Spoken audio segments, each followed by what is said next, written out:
லோகம் கெட்டு போகிறதுக்கு காரணம் என்னென்னா, ஒரு பிராமணனா இல்லை.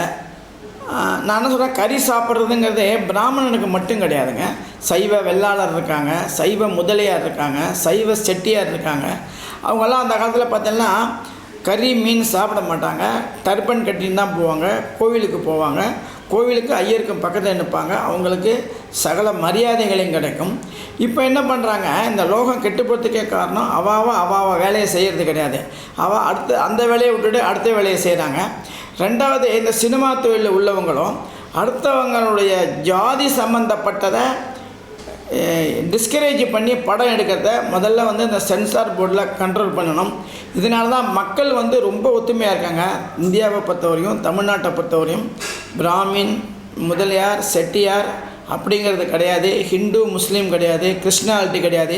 எல்லாம் ஒரே ஃபேமிலியாக ஒத்துமையாக இருக்காங்க. எனக்கு தெரிஞ்சு நிறையா